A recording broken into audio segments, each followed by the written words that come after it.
You're listening to Talking to Teens, where we speak with leading experts from a variety of disciplines about the art and science of parenting teenagers. I'm your host, Andy Earle.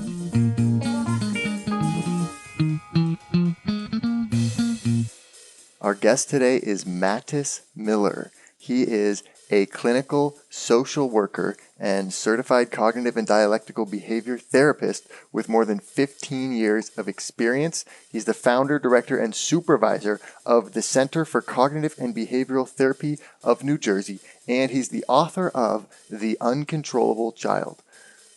We'll look at choosing the right rewards and punishments and why a lot of parents are thinking the wrong way about punishment. We're also going to talk about how to assess whether or not you're being effective and how to tell when you're invalidating your teenager.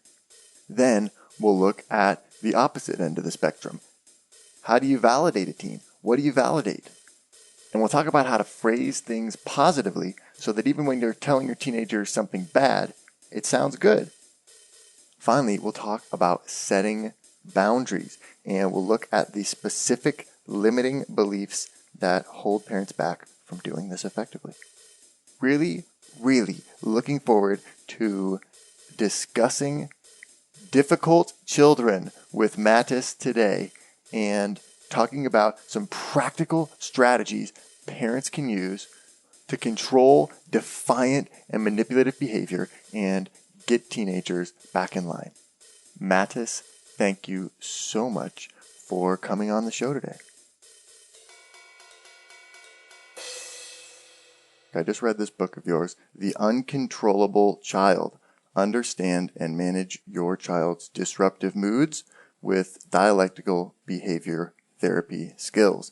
And, it seems like if you're choosing a type of children to work with, they would want to be nice, well-behaved children. So why uncontrollable children? Why are you writing a book about this, spending time working on this? Why do you think it's so important? I found, Andy, when I was working with a lot of people and in my work as a psychotherapist and consulting parents, I found two things. Firstly, I found even those children that you might not see as uncontrollable, or some people don't perceive them as uncontrollable, the parents view them as uncontrollable. So the uncontrollable child might be uncontrollable to one and not uncontrollable to the other. And that's really speaking to the book. I couldn't, as I say to people, I couldn't make the title of the book The Uncontrollable Parent because I don't think it would sell. But I think in a way, it's very much how the parent is perceiving the child. The other thing is, and real honestly, I was focusing on that emotionally sensitive, reactive, perhaps delinquent child, because I felt that was an area that there was lacking. There are wonderful parenting books, podcasts, articles, and techniques and skills and strategies that work with many. But when it comes to that more challenging, difficult child, that's where often parents are helped. And they can have, 3 children or larger families or less. And the other children, they seem to be doing just fine. It's just that child that seems different or a poor fit or more sensitive. It could be socially or academically, where the parents are coming in and saying help. And I really felt there was a need for some of the concepts in DBT and behaviorism to be able to impart that to these parents to fill that gap.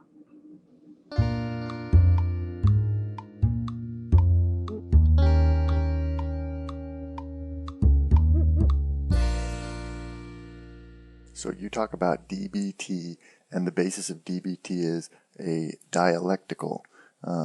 And what does that mean? Yeah, dialectical sounds really scientific. And it's actually, at first, it's very overwhelming. But I think as it sinks in, it can actually become part of you, the whole concept of dialectics. And it's really rich. It comes from, similarly to the word dialogue, the root dialogue is dialectics. And dialectics is the theory, and the idea is that we can have two opposing opposites, two concepts that are contradictory or appear contradictory, And they can actually both stand at the same time. They can both be true at the same time. And the classic dialectic that we refer to in DBT is the concepts of acceptance and change, which you would think to yourself, if I'm accepting a situation, it is what it is. I got to deal with it. This is life. This is the situation. I can't change it. If I'm focusing on change, then I'm actively problem solving. I'm looking for solutions. I'm trying to figure it out. So if I'm changing, if I'm accepting, dialectics allows us to have these two ideas. And we use the tension of both through dialogue to move towards truth and change over time. So I would say dialectics with teenagers and parenting is so often we're interacting with our children and our teens, and we don't get them, and they don't make sense, and we can't see their perspective. And dialectics helps us open our mind, broaden our perspective, shift our focus, and seeing that there can be one idea and another idea, and they can both stand at the same time. So at the heart of these approaches in this book is this idea of acceptance. And you write that there are roadblocks to acceptance. And something that I found really interesting was you talk about thinking errors that parents can have, especially like, for example, thinking about lots of should kinds of statements, because should suggests overlooking or ignoring the cause of the behavior and getting stuck on what you wish were true rather than what actually is true. So what are some of those ways that we get stuck in, like ways of thinking that prevent us from acceptance? And then also, I'm still interested in how that acceptance and the change kind of coexist, with each other at the same time there. Yeah, sure. No, two great questions. As a cognitive therapist, as a trained cognitive therapist, we understand scientifically that our thoughts affect our emotions and affect our behaviors, as well as our emotions and behaviors affect our thinking patterns. But very often when we have roadblocks in being able to implement certain ideas, concepts, strategies, is because we have certain beliefs or thoughts that are in our mind that are very often not true or as true as we think. And even if they are true, they're not helpful thinking patterns. Okay, yeah. So when I talk about some of the roadblocks and being able to accept your child or yourself or your situation, I specifically focus on one comment. He shouldn't be acting like this. She shouldn't be doing this. This is not how it's supposed to be. And that should belief is where we're taking our expectations, our perspective, our reality, and putting it on the current. And in truth, if your teenager is trashing his room, he should be trashing his room. Now, I know when I say that to people, they open their mouths wide open. I'm like, what do you mean he should be trashing his room? Of course he should. What? No, he shouldn't. We don't want him doing that. And the answer is, of course, but that acceptance doesn't mean that we approve of the situation. Acceptance is getting in touch with the reality, what is. And what is what should be in that moment is that's what is. But looking at causes, like what is leading to him trashing his room? What is leading to those problem behaviors? So we first accept what is and let go of those shoulds of what we want. And yes, that can come with sadness and disappointment and hurt and pain. But as someone had recently shared with me, he said, I don't know, when I was reading your book about acceptance, I don't know exactly what you were trying to get at, but I noticed myself feeling so much less anger towards my children. As I let go of those shoulds and I accepted the reality and that this is what should be, or this as is, even though it's upsetting, I noticed I was more accepting and less frustrated and less angry. And that gets to your second point, Andy, is when I accept that reality of who my teen is or where they're at and their behaviors, that can actually help me move towards change. Yeah. Very often, acceptance is the key to change because now I can understand that there is something here that's wrong. There's something here that needs to change, perhaps within myself or perhaps within my child's environment, but there are causes. And if I can look at those causes, I can move towards change. But one of the balances of acceptance and change is understanding I need to accept what is in order to make change. Now, that's not necessarily the case. Sometimes there are certain things about perhaps my teen I can't change right now. Perhaps a decision they're making, or something, the way they're behaving, or perhaps a struggle, an emotional struggle that they have.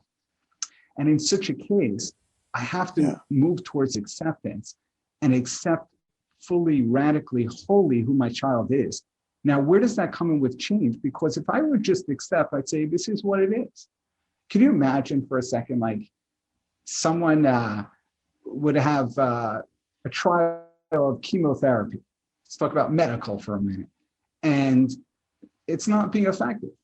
And so the person realizes that there's no other treatment right now. They need to accept and embrace what is and their medical illness.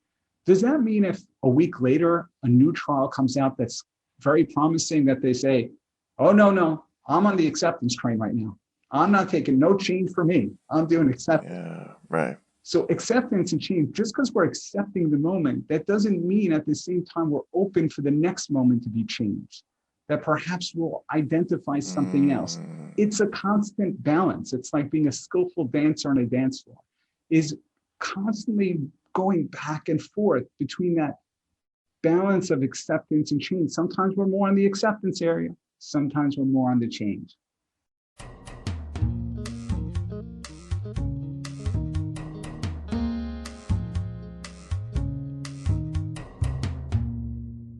So how do we find that balance, or how do we know when we're veering off of balance?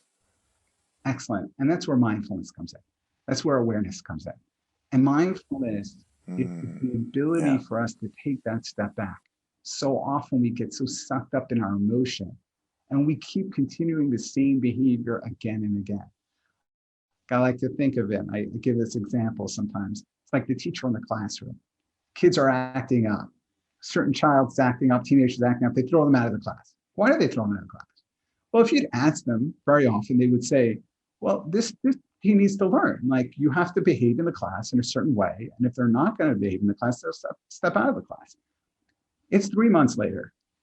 He's still getting kicked out of class and hasn't learned. And they're staying stuck in that pattern again and again and again. Mindfulness is one of the key mindfulness skills, the ability to take a step back and saying, is this effective? What's driving me? What's driving the behavior? What's going on? And in order to be able to hold that balance of acceptance and change, we need to be very aware as parents of our own thoughts, as we talked about, our own emotions, our urges, our expectations. And we need to be aware of our child, our adolescent, our teenager. How are they responding? Is this working for them? Is this effective? I mean, it's getting into that state of mind where we're grounded, we're present, we're open, so we can take a step back. And that's why one of my favorite words is this effective? Not about wrong, about right. Is this working? And if it's not, maybe it's a time to shift the balance. Maybe I'm trying to change my teenager. So much change. Clean up your room, wear these clothes in. That's not okay. No one walks out like that. And that's creating so much tension in the relationship. It's causing so much tension in the relationship. And therefore, they need to take that step back and say, maybe I have to move away from the change right now. This isn't working. This is causing stress in our relationship. This is leading to a lot of anger. Now it's time to move towards acceptance a little bit. Right. I have to nurture that relationship. You talk about the 5-to-1 ratio of positive and negative interactions, and it strikes me that you kind of have to shift to maintain that. If things are not going so well, then you shift more towards acceptance and positivity, and kind of bringing up your ratio a little bit. And then once you establish a firm kind of base over there, then you can start to shift more towards change again. Beautiful. Exactly.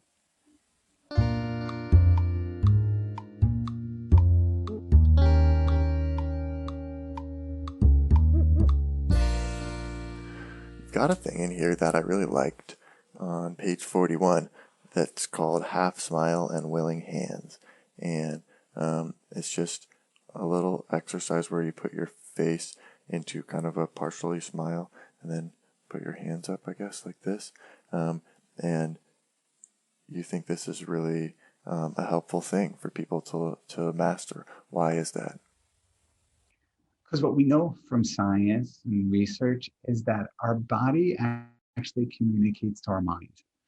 And there's been studies done, specific study that comes to mind is where a well-known study taking a pencil and putting it in your mouth so that your lips are going up a little bit.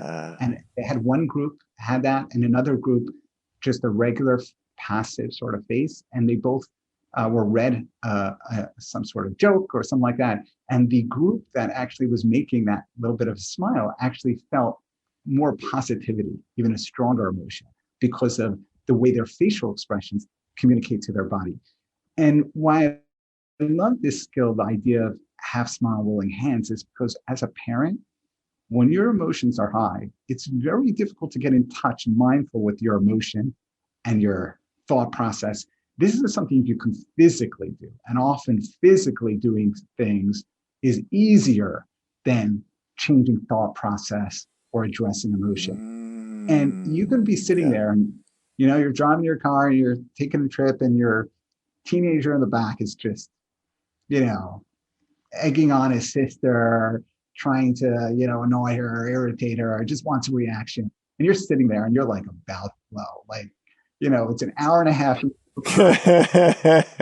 And just imagine for a second.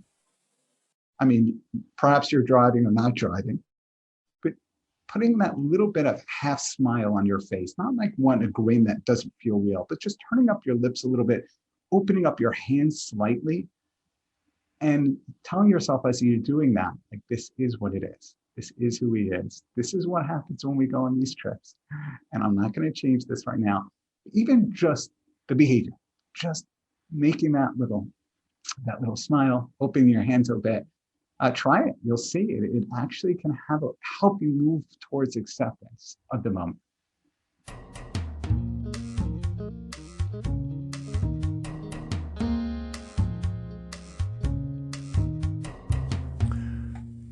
Can you talk to me a little bit about judgment? Why is judgment bad? Why isn't that a good thing? How do you even really define that? Well, I think if we ask each one of us, what does it feel like when you're judged by others? I think we all have been judged in our lives, and I think we can all be aware of how harmful and painful it is to be judged. That's firstly. Although it's true, positive judgment does not have the same negative consequences as a negative judgment. And we do certainly want to judge people positively. But if we are struggling, which we all struggle with, of being judgmental, start to practice by letting go of all judgment can be very, very effective. And judgment in parenting, and that really gets back to something we talked about earlier, very much our shoulds, because we are labeling things as good or bad. And when we label things as good or bad, we don't actually get to see the entire picture. He's just a bad kid. The kid's just a mess. He's out of control, right? Even though it's called the uncontrollable child. But when we label the child and we define the child, we're not opening our mind to see what is. The judgment is covering over the full picture, as opposed to saying is, when my child doesn't clean up his room and leaves it a mess, the whole house smells. I can't even walk in there. It's suffocating. And I wish he would do something about it to clean it up. That allows me to be more in touch with my reality, what is my emotions and my feeling, and feel less anger. The other problems with judgment is judgment does lead to negative emotion. And people experience, and our children experience, even if we don't say it, even if we're thinking it, our body languages, our gestures. Yeah. And and often, teenagers have shared with me, it's not about what their parents say. It's about how they act or react or their facial expressions. And it's so clear that they're seeing me as crazy, not normal. And that makes them feel distant from their parents. and that makes them feel isolated, and it really, really damages the relationship. Let's just go through this. First of all, it's your own emotional experience, because if you have judgment, that's going to lead to more frustration and anger, which is going to hurt your child. It's how your child actually feels about you and the relationship as the judgment. And we also talked about the fact that you're missing the entire picture when you're quick to label things as good or bad instead of describing what is. Again, judgment again is putting your interpretation of what should be rather than what is. So then the opposite is being non-judgmental. And that's just as simple as just not judging, or is there more to it, being non-judgmental? So I know often people say, what do you mean be non-judgmental? I mean, my kid's coming back 3 a.m, not listening to a thing I'm saying, not doing his homework. What, I'm supposed to be, kumbaya, this is all good, let everything be, love, love, love, right? No judgment. Just Yep. no judgment. And I think that's also not being in touch with reality. I think that's also not acknowledging what it is. Yeah, right. So I think what I mean by non-judgmental is describing what it is and looking at the consequences and the causes instead of labeling. So it could be, you can say, well, my kid comes at 3 o'clock in the morning, walks in, I'm really frustrated. I'm thinking in my mind, I've told her so many times, why doesn't she get it?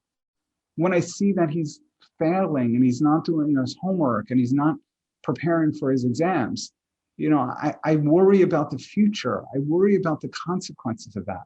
So it's looking at what is and the causes and the consequences rather than getting stuck in judgment and blaming, and accepting again with my kid's so exactly, lazy. Exactly. Because lazy is a judgment as opposed to when and you can, by the way, and you can say, I have a judgment thought in my mind. I just had a thought, my kid is lazy.